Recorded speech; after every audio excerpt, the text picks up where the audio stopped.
Hidup itu proses, dan proses yang berulang itulah yang dinamakan istiqomah. Dan keistiqomahan kita itulah yang dinilai Allah yang akan mendapat ganti, fadilah atau anugerah.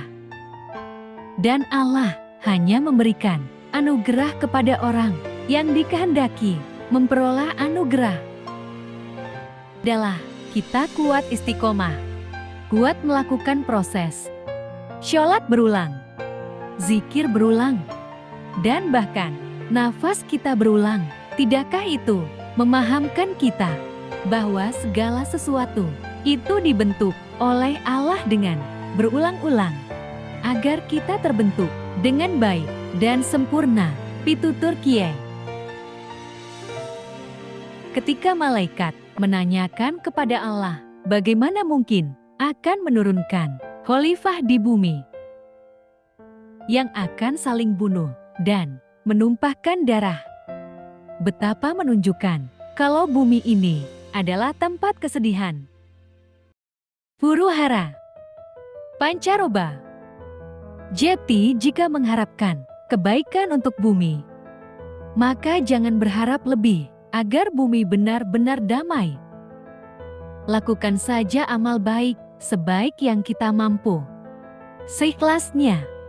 Soal hasil yang dicapai, itu merubah atau menjadikan dunia ini lebih baik, biarlah itu menjadi keputusan Allah. Dan sebab tumbuhnya penyakit itu karena ma'akna anhu emai elohau wa makasab. Karena tak terima dengan hartanya dan keberadaan pekerjaannya. Jika kita tidak mensyukuri kenikmatan sehingga mempunyai harta, bagaimanapun tetap kurang. Punya ilmu, merasa kurang. Punya kedudukan, merasa kurang. Punya apapun, merasa kurang. Maka ujung-ujungnya akan timbul sifat iri dengki dengan apa yang dimiliki orang lain. Tak peduli orang lain itu memiliki lebih sedikit dari apa yang kita miliki. Pitutur Pak Kiai. Ikhlas itu bukan sesuatu yang diucap. Sebab amalia hati tak terlihat dan tak teraba, bahkan oleh malaikat hafzah yang membawa amal ibadah seseorang ke langit. Bisa saja orang yang gemar-gemor itu ikhlas, bisa juga orang yang diam-diam tidak ikhlas.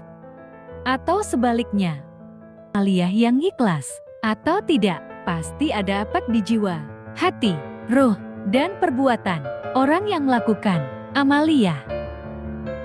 Sebab amal perbuatan itu kan pasti ada hasilnya. Orang masak beras, hasilnya menjadi nasi. Jika 10 tahun dimasak kok tak jadi nasi, berarti masaknya tak benar. Pitutur Pak Kiai. Pengetahuan ilahiyah adalah ilmu yang dengannya dia mengetahui segala sesuatu yang tampak maupun tidak tampak. Pengetahuan ilahiyah menembus apa yang tersembunyi dan memahami semua yang nyata. Maka dari itu, pencari pengetahuan ilahiyah harus bermusyahadah kepada Allah dalam setiap perbuatannya, karena mengetahui bahwa Allah melihatnya dan mengetahui semua yang dia lakukan. Hiduplah dengan bergelimang cahaya, karena engkau selalu ingat zikir kepada Allah dimanapun kau berada.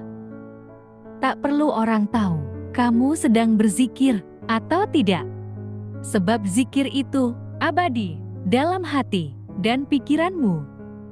Jika kamu bergelimang cahaya, dengan sendirinya kamu akan menerangi siapa saja di sekitarmu, tanpa kamu berbuat apa-apa sekalipun. Karena cahaya yang terpancar dari dirimu, pitutur Pak Kiai, harus ditanamkan di dalam diri kita sendiri. Masa mau seperti ini terus? Kalau kita berhasil, kita sendiri. Kalau kita gagal, kita juga sendiri. Apa nggak rugi? Kita harus jadi orang yang berhasil di dunia dan akhirat. Sesungguhnya, pada diri Rasulullah ada teladan yang baik bagimu, yaitu bagi orang-orang yang mengharap Allah. Quran Al-Ahzab 21. Kita ini orang Islam, maka suri tauladan, contoh panutan itu Rasulullah Shallallahu Alaihi Wasallam. Sebenarnya, setiap langkah itu sudah jelas. Jika kita mengalami sesuatu lantas kita sambungkan kepada Rasulullah Shallallahu Alaihi Wasallam ketika mengalami sebagaimana yang kita alami. Apa yang dilakukan Rasulullah Shallallahu Alaihi Wasallam ketika mengalami seperti yang kita alami? Apa tindakan beliau? Nah, itu kita tiru.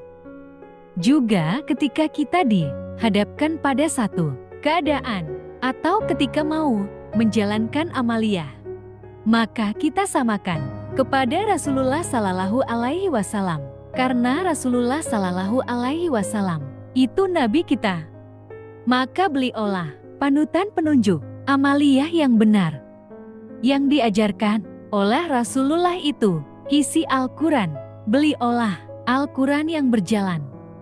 Rasulullah Shallallahu Alaihi Wasallam itu sabar ketika diuji, menerima dengan lapang dada ketika mengalami kesulitan rezeki, bersedekah sangat cepat seperti melepas anak panah, menghormati tamu, berani ketika menghadapi musuh, teguh dalam pendirian, berkasih sayang kepada sesama muslim, tak pernah sekalipun mencela, tak pernah menghujat, tak pernah memfitnah, tak pernah mengkafirkan sekalipun berhadapan dengan orang kafir, tegas menghukum pengkhianat, sayang dan lembut terhadap istri dan anak-anak kecil.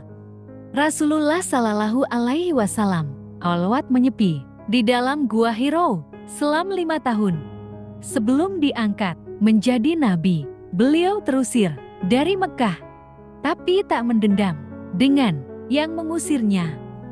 Rasulullah itu tak gentar ketika menghadapi perang, membela agama, dan selalu berkata lemah lembut kepada siapa saja. Tak pernah membentak dan marah-marah, pitutur Pak Kiai. Dalam kitab Nasai, karangan Imam Nasai, nomor 4455 disebutkan, artinya, dari Abu Hurairah, Rasulullah bersabda, suatu saat nanti, manusia akan mengalami suatu masa. Semua orang memakan riba, yang tidak makan secara langsung. Yang tidak makan secara langsung akan terkena debunya.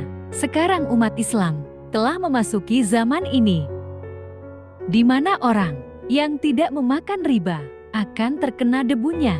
Habib Segaf Baharun, pengasuh pondok pesantren Darul Ukhah Wadawah, menafsirkan hadits ini dengan berkata, terkena debunya maksudnya adalah semua uang itu mengalirnya lewat ban, jadi mau tidak mau sudah terkena debunya. Contohnya pengiriman uang pondok, jika tidak lewat ban, maka akan tersendat. Sedangkan di pondok ada ribuan orang. Jika pengiriman uang tidak bisa cepat sampai di pondok, konsumsi santri akan tersendat. Jadi mau tidak mau harus melewati ban. Itu semua termasuk darurat. Jadi tidak apa-apa, tapi sebisa mungkin dihindari. Namun jika tetap tidak bisa, tidak apa-apa, karena termasuk darurat. Lain halnya dengan meminjam, yang mana itu jelas-jelas haram riba. Nabi Muhammad Sallallahu Alaihi Wasallam menghimbau umat Islam untuk lebih berhati-hati dengan urusan transaksi, terutama transaksi yang mengandung unsur riba. Ancaman bagi orang yang tetap melakukan kegiatan riba sangatlah berbahaya. Dalam hadits yang diriwayatkan oleh Tabrani dalam Al-Mujam Al-Kabir nomor 110 dinilai hasan ligerihi oleh Al-Albani dalam Syahih Eti Tarjib wa Eti Tarhib nomor 1862 yang isinya sebagai berikut. Artinya, Dari Auf bin Malik, Rasulullah Shallallahu Alaihi Wasallam bersabda, "Hati-hatilah dengan dosa-dosa yang tidak akan diampuni, gulul korupsi. Barang siapa yang mengambil harta melalui jalan khianat, maka harta tersebut akan didatangkan pada hari kiamat nanti. Demikian pula pemakan harta riba. Barang siapa yang memakan harta riba, maka dia akan dibangkitkan pada hari kiamat nanti dalam keadaan gila dan berjalan sempoyongan. Jika kamu membawa bangkai, itu tanda di situ ada bangkai. Jika kamu membawa nasi basi, itu tanda di situ ada nasi basi. Itu hukum sunatullah. Jika di dalam dirimu ada sifat iblis, maka itu tanda di dalam dirimu ada iblis yang bercokol, tinggal dan bercocok tanam. Apa sifat iblis itu? Untuk mengecek di dalam dirimu ada iblis atau tidak. Sifat iblis itu merasa lebih baik dari orang lain. Irian, dengkian, sombong, marah, benci, tak terima, tak sabaran, dendam, berkata kotor, dusta, hinata, bangga diri, merasa hebat, merasa kuasa, pemfitnah, penggoda, pengadu domba, syirik, bangga diri, suka mencela, meremehkan orang lain, suka terhadap dosa-dosa, ngotot ketika di dalam kesalahan, ingin dipuji, dan semua sifat tercela. Tanda makin benar cara ibadahmu adalah makin bagus budi pekertimu. Ibadah lahiriahmu akan membentuk budi pekerti lahiriahmu, dan ibadah batiniahmu akan membentuk budi pekerti batiniahmu. Jika ingin tahu benar tidaknya ibadah seseorang, maka lihat bagaimana budi pekertinya dalam pergaulan dengan manusia sekitarnya. Orang yang berbudi pekerti baik, itu kata-katanya tidak akan menyakiti orang lain. Makin baik dan benar ibadah seseorang, makin banyak kata hikmah keluar dari lisannya. Enak didengarkan, sejuk di hati, berisi kata-kata yang bermuatan ilmu, bahkan setiap hembusan nafas akan menjadi obat bagi siapa yang mendapatkannya. Jika budi pekertimu jelek, lisanmu menyakiti orang lain, pendapat komentarmu buruk, sumpah serapah dan hujatan, itu tidak menunjukkan siapa-siapa, tapi menunjukkan hakikat buruknya ibadahmu sendiri. Mungkin kamu sholat, tapi sholatmu itu pura-pura. Mungkin kamu beramal sedekah, tapi amal sedekahmu itu ingin dipuji siapa saja. Paralon yang menyambung ke sepiteng penyimpan tinja pasti akan mengeluarkan bau kotoran tinja. Jati bau yang keluar itu menunjukkan isi dari sepiteng itu sendiri. Budi pekerti buruk kita itu menunjukkan jati diri kita sendiri kepada orang lain. Pitutur Pak Kiai.